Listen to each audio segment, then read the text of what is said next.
وما توفيقي إلا بالله عليه توكلت وإليه أنيب। তিনি যেন আমাদেরকে বলা এবং শোনার থেকে বেশি বেশি করে আমল করার তৌফিক এনায়েত করেন। আমরা সকলে বলি আল্লাহুম্মা আমিন। দীর্ঘ কয়েকটি জুমা আমরা পবিত্র ঈদুল আজহার ব্যাপারে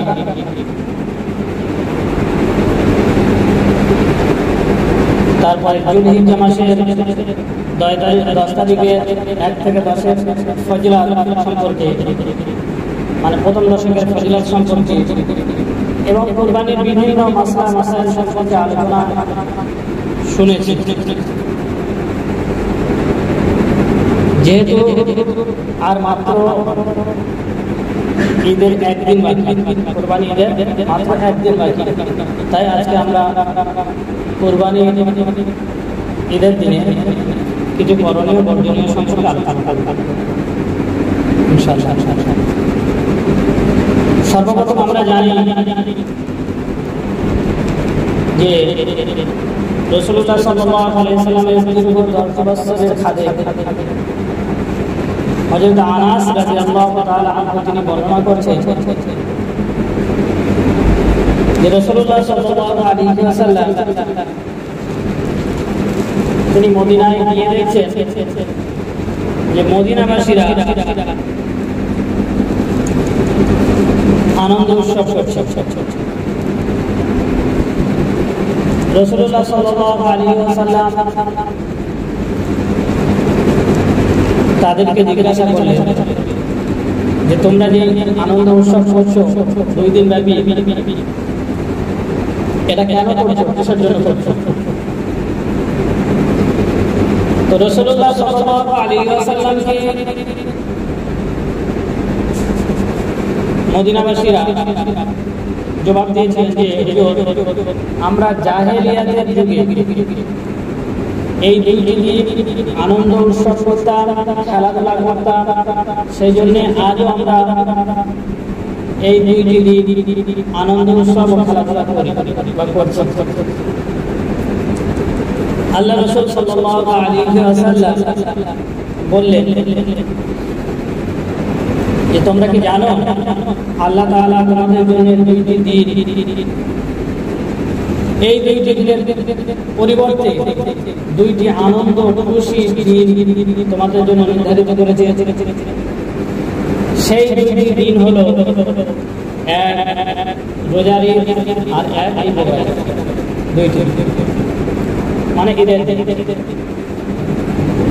তাহলে এই হাদিস দ্বারা বোঝা গেল ঈদের সূচনা, ঈদের দিনের খুশি সূচনা বোঝা গেল যে ঈদের খুশি কোথা থেকে হলো। আর এটা হলো সুন্নাত, ঈদের দিনে খুশি করা, খুশি হওয়া, আনন্দিত হওয়া, একে অপরকে শুভেচ্ছা বার্তা জানানো, হাদিয়া তোহফা পেশ করা, সাথীদের জন্য দোয়া করা, মহল্লাবাসীদের জন্য দোয়া করা, বিশ্ববাসীদের জন্য দোয়া করা, এগুলো রাসূলুল্লাহ সাল্লাল্লাহু আলাইহি ওয়াসাল্লাম সুন্নাত।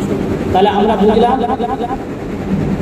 যে 2 দিন হলো মুমিনদের জন্য খুশির দিন, 365 দিনের মধ্যে 2 দিন হচ্ছে মুমিনদের জন্য খুশির দিন। সেই 2 দিন হলো ঈদুল আযহা, ঈদুল ফিতর।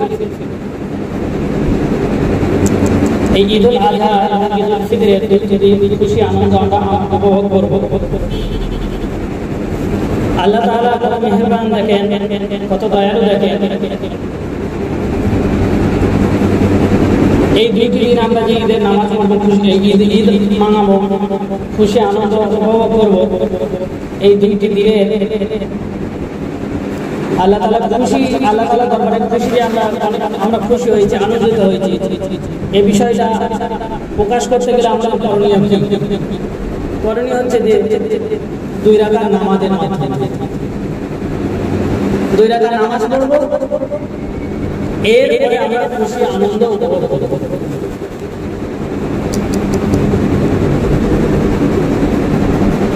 এইরকম যদি চিন্তা ভাবনা করা যায় তাহলে দেখা যাচ্ছে যদি একটা দিক আমরা দেখলাম যে মুমিনের খুশি, যদি মুমিন যদি খুশি হয়, আনন্দিত হয়, তাহলে সে কি করবে? 2 রাকাত নামাজ পড়বে। আল্লাহ শুনতে আছে এটা মুমিনের সিফাত। আর মুমিন যদি দুঃখ পায়, মুমিন যদি দুঃখ পায় তাও দুই রাকাত নামাজ পড়বে। মুমিন যদি দুঃখ পায় তাও নামাজ আদায় করবে, কেননা আমাদের কাছ থেকে যখন কোনো মানুষ, আমাদের আত্মীয় স্বজন, আমাদের বন্ধু, আমাদের বাপ দাদা, আমাদের আত্মীয় স্বজন যখন আমাদের কাছ থেকে বিদায় নেয়, আমরা তখন নামাজের মাধ্যমে সেটা কষ্ট প্রকাশ করি, হ্যাঁ কি না? তাহলে এখানে মেন বিষয় হলো যে মুমিনের খুশি হলেও নামাজ পড়বে, আর মুমিন দুঃখিত হলে, দুঃখ পেলেও নামাজ পড়বে। তাহলে মেন বিষয় হলো নামাজ।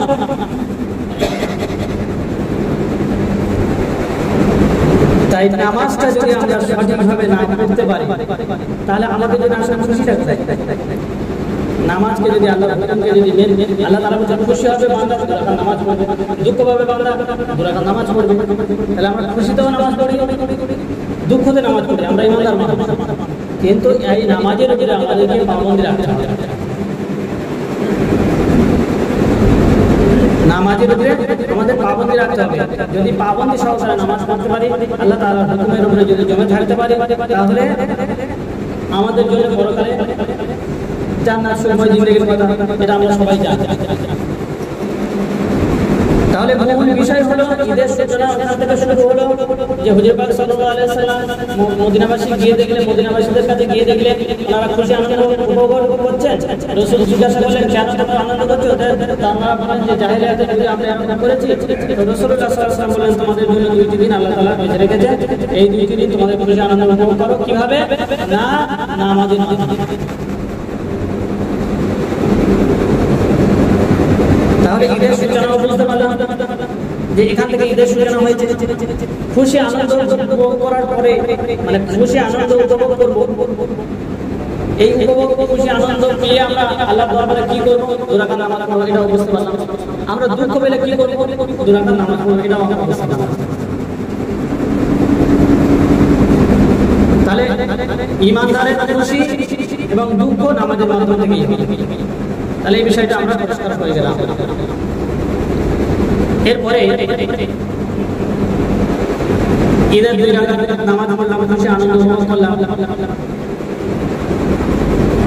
ঈদের দিনে সর্বপ্রথম কাজ হলো ঈদের নামাজ। দ্বিতীয় কাজ হচ্ছে কুরবানি। তাই কুরবানি সম্পর্কিত যেহেতু আজকের জুম্মা শেষ, এরপরের দিন কালকে, তো সেই জন্য ঈদের করণীয় কিছু কথা সম্পর্কে আমরা আলোচনা করি। যেমন ঈদের খুশি বা আনন্দ উপভোগ করতে গেলে আমাদের কিছু করণীয় কাজ আছে। করণীয় কাজ বলতে গেলে এক নম্বর কাজ হচ্ছে চাঁদ রাত। এই চাঁদ রাতের রাত্রে বেশি বেশি করে আল্লাহ তাআলার দরবারে নফল ইবাদত করা। যে যা জানি তাই নিয়ে আল্লাহ তাআলার কাছে ইবাদত করা। সুবহানাল্লাহ, আলহামদুলিল্লাহ, লা ইলাহা ইল্লাল্লাহ, আল্লাহু আকবার, যা করতে পারি সেটাই করি। দুই রাকাত নামাজ পড়ি, যত সম্ভব রাত জেগে আল্লাহ তাআলার দরবারে নফল ইবাদত করা। দ্বিতীয় নম্বর হচ্ছে ঈদের দিনে সকাল সকাল ঘুম থেকে উঠে ফজরের নামাজ আদায় করা জামাতের সাথে। ঈদের দিনে সকাল সকাল উঠে ফজরের নামাজ জামাতের সাথে আদায় করা। তৃতীয় নম্বর বিষয় হচ্ছে ঈদের নামাজ পড়ার পূর্বে, পড়তে আসার পূর্বে মেসওয়াকের সাথে গোসল করা। 4 নম্বর সাধ্য অনুযায়ী পোশাক পরিধান করা, পরিষ্কার পরিচ্ছন্ন সাধ্য অনুযায়ী পোশাক পরিধান করা। 5 নম্বর আতর ব্যবহার করা, সুরমা ব্যবহার করা, সুগন্ধি ব্যবহার করা। 6 নম্বর এই কুরবানি ঈদে কিছু না খেয়ে বাড়িতে আসা। 8 নম্বর ঈদের নামাজ যথাসাধ্য তাড়াতাড়ি আদায় করা। কুরবানি ঈদের নামাজ এটা সুন্নাত। আর রোজার ঈদের নামাজ পড়তে আসার পূর্বে কিছু খেয়ে আসা, আর এই ঈদে নামাজ পড়ার আগে কোনো কিছু খাওয়া যাবে না। কুরবানির গোশত দিয়ে আহার করা শুরু। তাই যদি তাড়াতাড়ি আমরা নামাজটা আদায় করতে পারি তাহলে সুন্নাত আদায় হচ্ছে এবং কুরবানির গোশত দিয়ে আমরা আহার করতে পারবো সুন্নাত আদায়। তাড়াতাড়ি আদায় পায়ে হেঁটে আসা, যে রাস্তা থেকে আসবে অপর রাস্তা থেকে যাওয়া, উচ্চ স্বরে তাকবীরে তাশরিক করতে করতে আসা, আল্লাহু আকবার আল্লাহু আকবার লা ইলাহা ইল্লাল্লাহ আল্লাহু আকবার আল্লাহু আকবার লিল্লাহিল হামদ, এই তাকবীর করতে করতে করতে করতে আসা। একে অপরকে ঈদের শুভেচ্ছা বার্তা দেওয়া, ঈদ মুবারক এরকম ধরনের বার্তা পাওয়া। সর্বশেষ কুরবানি হয়ে যাওয়ার পরে হাতে নখ কেটে নেওয়া, নখ চুল কেটে নেওয়া, এই কাজগুলো এইগুলো হলো ঈদের করণীয় কাজ। ঈদের নামাজের পূর্বে এই করণীয় কাজগুলো করা সুন্নাত। কিছু বর্জনীয় কাজ আছে, যেমন ঈদের নামাজ পড়ার পূর্বে কোন রকম কোন নফল নামাজ পড়া যাবে না। দুই ঈদের মানে ঈদুল আযহা, এই দুই দিন রোজা রাখা যাবে না, রোজা রাখা হারাম। এবং ঈদুল আযহা 3 দিন, মানে দুই ঈদের 2 দিন আর ঈদুল আযহা 3 দিন, মোট বছরে এই 5টি দিন রোজা রাখা যাবে না, রোজা রাখা হারাম। আনন্দ উৎসব উপভোগ করতে গিয়ে পর্দার হানি করা যাবে না। তাহলে আমরা করণীয় বিষয় এবং বর্জনীয় বিষয়গুলো শুনলাম, বুঝলাম। এবার আমরা যারা কুরবানি করব, যারা ভাগে কুরবানি করছে, 3 ভাগে ভাগে 7 ভাগে যারা কুরবানি করছে, তারা কুরবানির গোশত আনুমানিকভাবে ভাগ করবে। দাড়ি পাল্লা দিয়ে ওজন করে ভাগ করবে। কুরবানির গোশতটাকে 3 ভাগে ভাগ করতে হবে। একটি ভাগ গরিব মিসকিন, একটি ভাগ আত্মীয় স্বজন, আরেকটি ভাগ বাড়িতে নিজেরা। কুরবানি করার পরে রক্ত, হাড়, গোবর, ভুঁড়ি পরিষ্কার করার পরে যেসব নোংরা লাগবে এখানে সেখানে না ফেলা।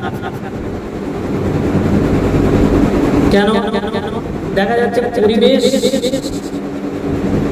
যদি দূষিত হয়, রাসূলুল্লাহ সাল্লাল্লাহু আলাইহি ওয়াসাল্লাম বলেছেন, যদি কোনো রাস্তায় কোনো একটা ব্যক্তি, রাস্তায় কোনো একটা জায়গায় যদি কোনো একটা নোংরা থাকে, কোনো একটা কিছু থাকে, তো সেখান থেকে সেটা তুলে ফেলা, এটা হচ্ছে ইমানের রঙ। এক কথায় পরিষ্কার পরিচ্ছন্নতা ইমানের রঙ। তো রাস্তা থেকে একটা পাথর তুলে ফেলে দেওয়া, রাস্তা থেকে একটা নোংরা জাতীয় কোনো কিছু একটা জিনিস বিপজ্জনক হবে এরকম ধরনের কোনো কিছু জিনিস যদি সরিয়ে ফেলে দেওয়া হয়, সেটা পরিষ্কার পরিচ্ছন্ন ইমানের রঙের মধ্যে পড়ছে। সেই দিক দিয়ে যদি আমরা দেখতে পাই তাহলে পরিবেশকে অপরিষ্কার করা যাবে না। পরিবেশ একদম পরিষ্কার পরিচ্ছন্ন রাখতে হবে। কেননা এই পরিবেশে আমি বাস করি, দুর্গন্ধ ছড়ালে আমার কষ্ট হবে, আপনার কষ্ট হবে, আমার ভাইদের কষ্ট হবে, আমার মহল্লাবাসীদের কষ্ট হবে।